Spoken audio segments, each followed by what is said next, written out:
Baiklah, kita masuk ke statistika ukuran penyebaran data. Yang pertama, jangkauan data. Jangkauan data sudah kalian tahu kan, selisih nilai terbesar dengan nilai terkecil, yaitu R atau range sama dengan X max kurang X min. Kemudian yang kedua, hamparan atau jangkauan interkuartil. Jadi hamparan itu adalah kuartil 3 dikurang kuartil 1.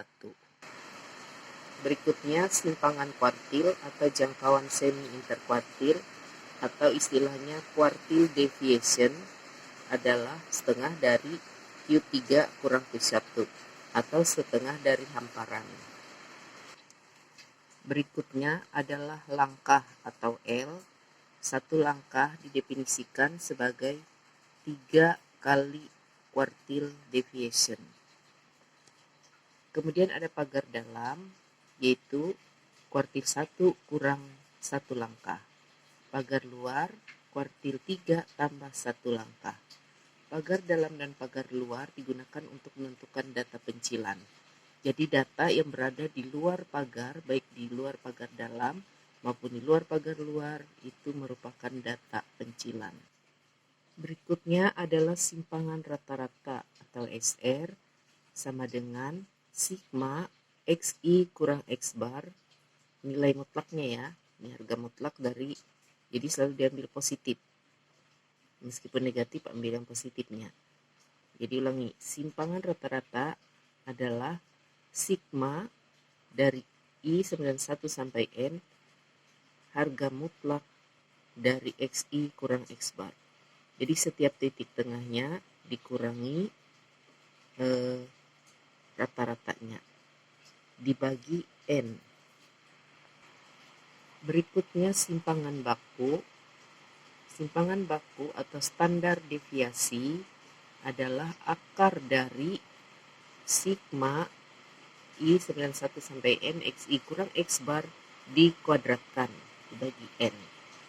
Nah, variansi atau ragam itu lambangnya tau kuadrat atau simpangan baku kuadrat. Jadi ini dikuadratkan berarti tanpa akar.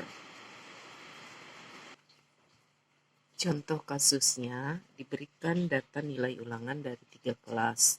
Ini contoh data tunggal ya, yang masing-masing 14 orang. Kelas A, B, dan kelas C. Tentukan tingkat penyebaran data atau keheterogenan data berdasarkan jangkauan hamparan, simpangan kuartil, simpangan rata-rata, dan simpangan baku. Kita jawab. Jangkauan data A, kita lihat data tertingginya 9 dikurang 4, 95. Jangkauan data B atau ringnya 9 kurang 4, 95 juga. Sedangkan jangkauan data C adalah 0. Nah, karena nilai tertinggi dan nilai terendahnya sama. Kemudian hamparan. Hamparan adalah kuartil 3 dikurang kuartil 1. Kita lihat kuartil 3 dari hamparan A 7, kuartil 1-nya 5, jadi hamparannya 2. Untuk data B begini dan data C begini. Kemudian simpangan kuartil adalah setengah dari hamparan. Setengah dari 2, 1, setengah dari 1, 1, setengah dari 0, 0. Nah, bagaimana tadi menentukan kuartil 1-nya? Kita urutkan data sudah terurut dari kecil sampai ke yang terbesar. Kita bagi 2 ya. Dengan paruh sama jumlah data 77 berarti ya 7 kiri 7 kanan. Berarti yang di tengah ini median. Nah, kuartil 1 itu adalah median dari sebelah kiri. Nah, kita ambil mediannya tengahnya sini. Kuartil 3 median dari sebelah kanan. Nah, ini kuartil 3-nya tadi ya. Jadi tadi kita sudah bisa menghitung hamparannya. Hamparan 7 kurang 5 ya. Hamparan B 5 kurang 4. Hamparan C 5 kurang 5. Ya. Berikut menghitung simpangan rata-rata. Jadi simpangan rata tadi rumusnya adalah sigma I sama dengan 1 sampai N X I dikurang X bar, nilai mutlaknya ya, dibagi N. Nah, jadi setiap nilai data itu dikurang rata-ratanya. Ini kita hitung dari data pertama, rata-ratanya berapa? 6 kan? Nah, setelah dapat 6, semua nilai data itu dikurangi 6. 4 dikurang 6. Karena 4-nya ada 2 kali, dikali 2. 4 kurang 6. Nilai mutlaknya ya. Kemudian data yang nilainya 5, ada angka 5 itu ada 5 kali. 5 juga kurang 6. Ditambah data yang nilainya 6 juga dikurang 6 ya, nilai mutlaknya diambil. Jadi dikali banyaknya 6 itu muncul 2 dan 7 karena hanya muncul. Kita lanjutkan terus sampai habis datanya ya. Nah, ini dia perhitungan lengkapnya. Data yang nilainya 4 itu 2 kali, jadi kali 2 ya. Semuanya dikurang 6. 5 itu ada 5 kali, 5 juga dikurang 6. Karena 6 tadi rata-ratanya ya. Bisa kan menghitung rata-rata jumlah seluruh data dibagi 14 ya. Jadi ini ada 2 kali 6-nya, 6 kurang 6. 7-nya ada 2 kali, kurang 6. Kemudian 8 ada 2 kali juga, 8-nya kurang 6 kali 2 ya. Kemudian 9 1 kali, 9 juga kurang 6. Nah, jumlahnya tadi 14 kan, coba cek 2 tambah 5 7 tambah 6 13. Oh, sebentar dulu. 2 tambah 5 7 tambah 2 9 tambah 2 11 tambah 2 13 tambah 1 14. Nah, jadi bagi 14. 4 kurang 6 tadi 2 kan, kali 2 4. 5 kurang 6 tadi negatif 1 kan, tapi ambil yang mutlaknya, berarti positif 1. 5 kali 1 5. 6 kurang 6 0 kali 2 0. 7 kurang 6 1 kali 2 2. 8 kurang 6 2 kali 2 4. 9 kurang 6 3. Nah, bagi 14, 18 dibagi 14 dapat 1,285. Jadi harga mutlak atau nilai mutlak itu ya, kalau negatif misalnya negatif 1, harga mutlaknya 1. Bagaimana dengan positif 1? Ya tetap 1. Jadi nilai mutlak itu nilai yang selalu positif. Jadi simpangan rata-rata data A adalah 1,285. Dengan cara yang sama, kita menghitung simpangan rata-rata data B. Didapat 0,571 dan simpangan rata-rata data C dapat 0 karena semua datanya sama 5. Jadi semua dikurang 5, rata-ratanya dikali 14, 0 kan. 0 kali 14, 0 bagi 14 ya 0. Oke ya. Berikut simpangan baku. Kita kalikan 2, karena 4 tadi ada 2 ya, dikurang 6 seperti tadi, tapi ini bukan nilai mutlak, dikuadratkan ya. 4 kurang 6 kuadrat itu berapa? 4 kurang 6 negatif 2 dikuadratkan jadi 4 ya. 4 kali 2 8. Nah, kemudian 5 itu ada 5 kali ya. 5 kurang 6 negatif 1 dikuadratkan 1 kali 5 5.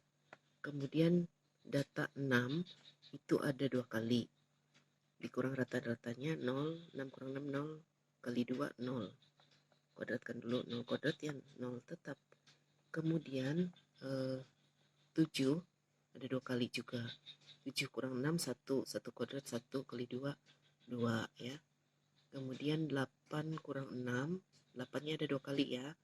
8 kurang 6 2 kan, kuadratkan 4 kali 2 8. Nah, kemudian 9 hanya ada 1 kali, 9 kurang 6 3 dikuadratkan 9 dibagi N 14.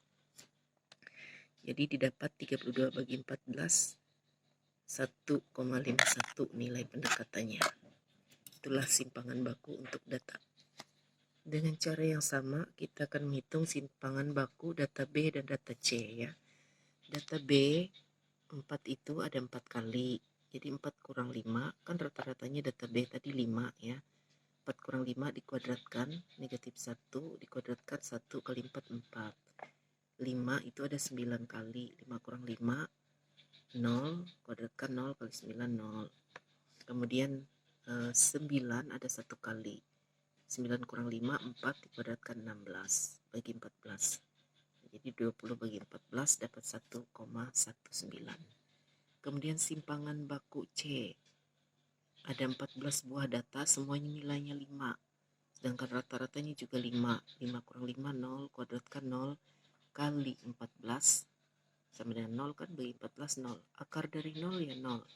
Jadi untuk data yang nilai datanya semua sama, berapapun banyaknya data itu, baik 14 atau berapapun,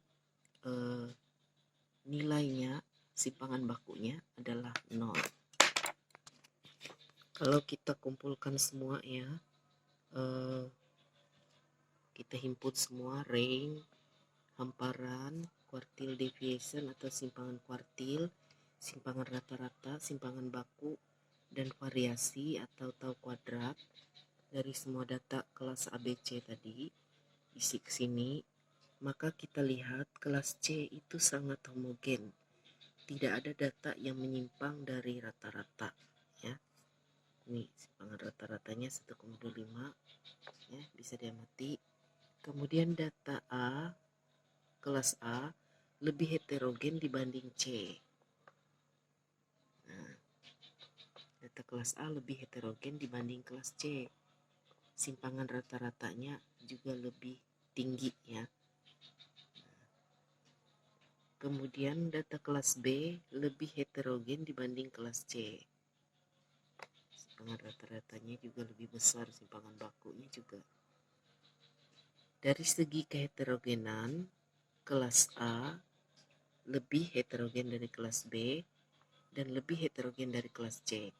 Jadi data yang paling heterogen adalah kelas A. Yang paling homogen adalah kelas C. Heterogen artinya perbedaan antar data itu mencolok ya. Kalau homogen itu perbedaan antar data tidak terlalu mencolok, hampir sama saja data-datanya. Ya, ini ya.